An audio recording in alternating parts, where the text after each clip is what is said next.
In this episode of Sailing Dark Angel, Southwest Allan's Key gets needlessly crowded before we wait out a big squall in this beautiful but shallow and tight anchorage. Dave ruins an Osprey's beach time. We need a minute off the boat before the storms roll back in. Our water heater springs a leak and a stingray sneaks up on me.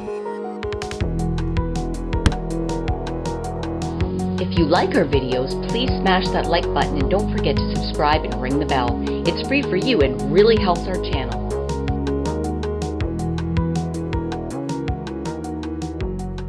So Dream Yacht Charter's got two cats coming in here. They're tied together and they're coming right in here nice and snug. To us. Right close to us. Well, hopefully they won't be here long, because if any kind of a storm comes up, any kind of a squall comes up and there's a swing, it's going to be crunches everywhere. So they dropped their hook right in front of us and now they're swinging over into us, which just makes sense. See that bridle? That's where they're hooked up. So it's tight on this side, which means it's going to keep swinging this way until we're right alongside each other. You're so close!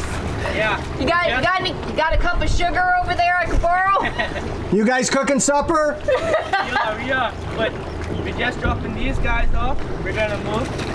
So they're good. They're a little... having some issues. So we're gonna move in just a sec. They're a little close. Yeah. you already know that. So apparently the plan is to drop the Fontaine Peugeot there because it's having issues. It's way too close to our boat, but keeps it exciting. Hope they got good insurance. What are they, 100 feet away? No, 60, maybe. We had an engine go down yesterday. We got pan, we got towed to somewhere way over there. And the charter company sent them out here to relocate us, and we'll get a new boat tomorrow. Okay. So you're there overnight? We're here overnight, sorry. You have just one engine? Yeah. The transmission like burnt up on the other one, so. Brutal. And he's hooking up there. No way. Oh yeah. These guys are nuts. Oh well, hope they got good insurance. We could use some fiberglass work, what the hell. Apparently he thinks that's a good spot for an anchor drop. They do not have the room to swing by us at all. It'll be interesting. So what are you thinking, Captain Dave?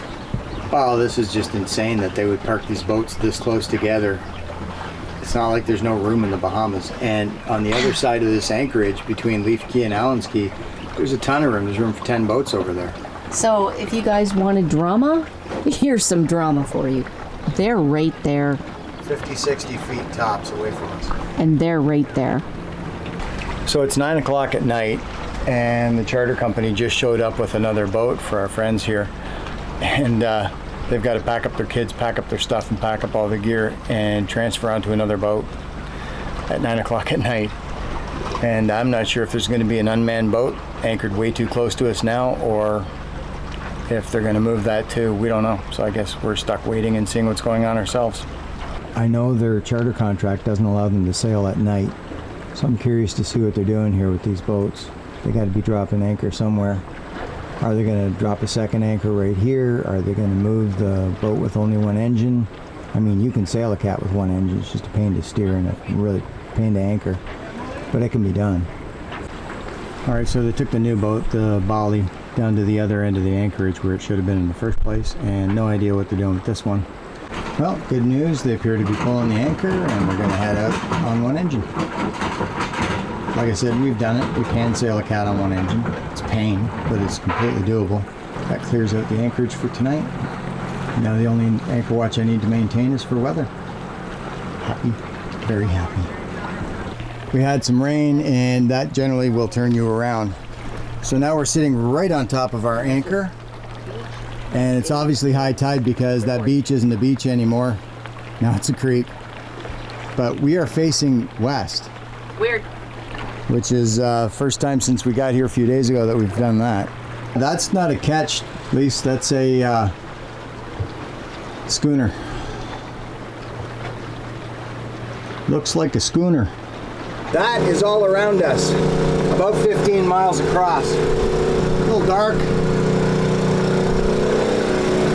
We're seeing low 30s right now for wind speed. Nothing sustained yet. We got 5.5 feet under us, which is good. And if our anchor holds, we've got good protection here.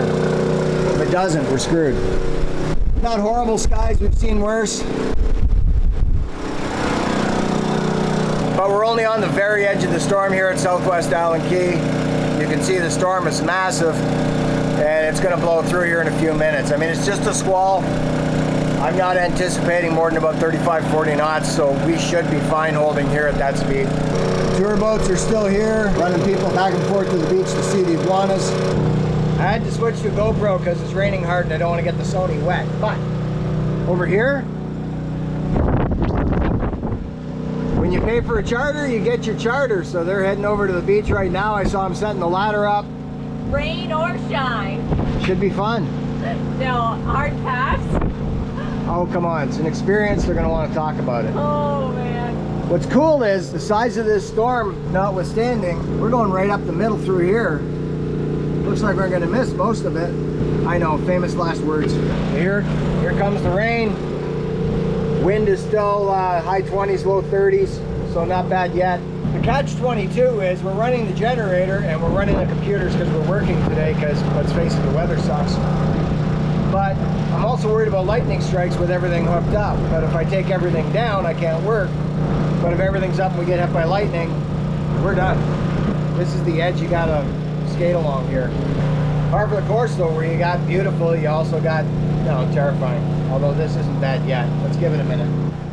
And of course, if we gotta be inside, Well, I'm going to take... there might as well be a video game going. Well, yes. What you playing, Lise? Dying light. Dying Light. Must kill zombies. Must. It's a great stress reliever. Well, we know we're anchored in the right spot for this storm. Both charter boats are anchored right out in front of us. So this is the sheltered spot. The good news is that's about 5 miles of storm. Only a couple miles of it, maybe 3 are heavy. 20 miles an hour. 15, 20 minutes. And this should blow by. But you can see in the distance, it's trying to organize all up in here too. It's unsettled all around. And I don't know if the camera caught that flash, but that was lightning. We just had a lightning strike so close, my computer screen went blank. So I've shut off the computer, unplugged everything. Hopefully that's enough. But we're going through the thick of it right now. You can see it there. Our buddies are still in here. Everybody's on anchor. The wind isn't too bad. So I'm not real concerned about the wind, but lightning is always an issue, always. We got a 62-foot lightning rod up there, so. Well, a few close lightning strikes, but no big winds, nothing real scary. We're facing east again, which means most of it's past. Our charter boats are still there. That looks like a super yacht tender, but the other one's definitely a charter. And you can see where the storm, we've changed direction. So where the storm was up here, now it's over here. And it's kind of moving off to the north a little bit. And there's nothing really organized coming our way in the next little while. So I think what we're gonna do is turn the computers back on, go back to work. Oh, the generator ran out of gas and we couldn't even hear it shutting down over the roaring of the thunder. But at no time did Lisa stop killing zombies. No. Zombies must die. They must die. And she started the game over, so now instead of having all her cool weapons and tricks, she's got a pipe wrench and death. There on shore is a Osprey that's been standing there for about an hour. I think it's just about time to jump in the water and go visit. So, what are you doing now, Captain Dave? I'm gonna go see what's going on with this Osprey over on shore. Well, how come? Because it's been standing there for about 2 hours. Afraid it might be injured. So you're gonna paddle your ass over there, see what's going on? Ass over there.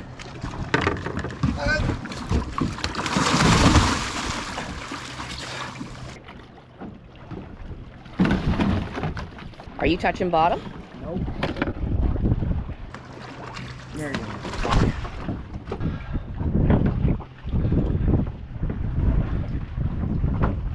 My concern is that this Osprey hasn't gone anywhere in a couple of hours, so I think it might be injured.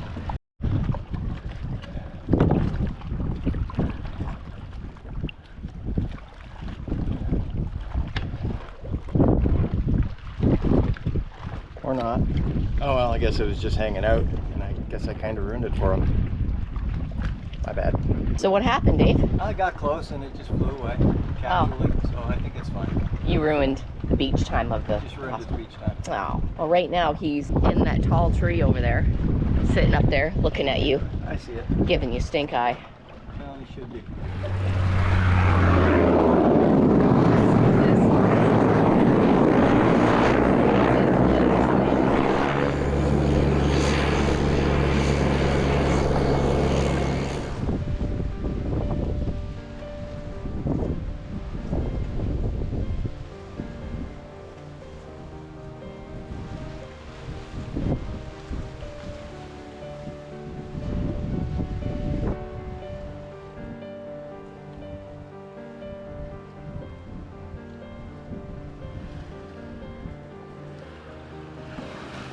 You didn't bring a bathing suit.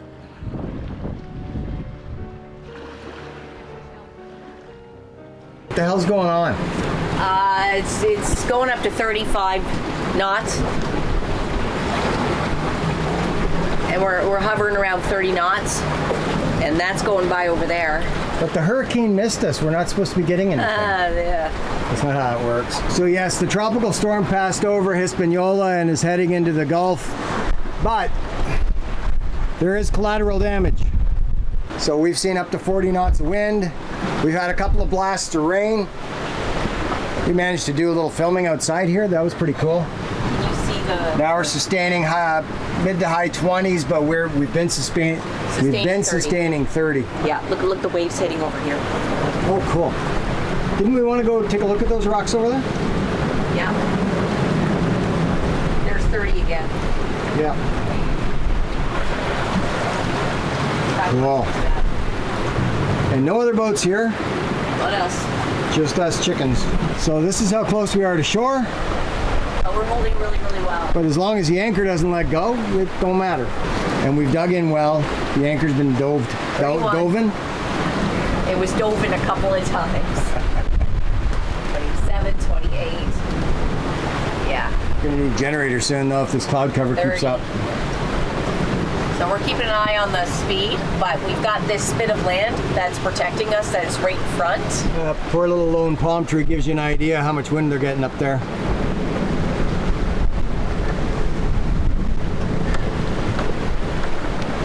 No iguanas on the beach, they must have all gone for cover. Had to switch cameras and go to a GoPro because I didn't want the other camera getting soaked.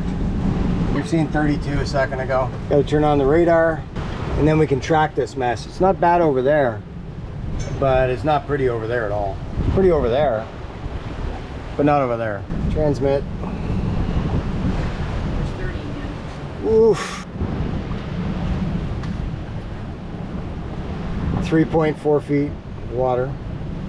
It looks like it's moving away. We're on the very edge of it. Which way? There's your 5 mile ring, 2.5 mile ring, so it's 5 miles across at the widest point, give or take. Now we wait to see which way it goes. There's the rain. Remember that wall of water that hit us at Thomas Key? The Walla Walla water? The Walla water, and then suddenly it's like, boom, 45 knots. Yeah, we could be heading that way right now. No, come on, I don't want to play that. And of course we're at low tide, which gives us no margin for error at all. So there's a couple miles of it coming this way. But if the direction doesn't change for the wind, we're fine. Because we're dug in this direction. It's all good, right? Because if we do let go, there's not a whole lot of recovery time. Yeah. Definition of a lee shore right here, and it's shallow. 3.4 showing on the chart plotter, 3.4, 3.5. At 2.1 feet for our actual depth, so right now we're at about 5.6 feet. And we hit the bottom at 3.5, so When our chart plotter says 2.1, we're on the bottom. So last night we discovered, after we finished making water, that we have a massive leak somewhere and all of our water drained into our bilge down in here. With some digging, we discovered that our leak is at the water heater, which is under our bunk up there. We ran out of water completely because it all drained. So now I've shut off the feed to the water heater and we're not leaking water anymore. So I don't know exactly what on the water heater is messed up.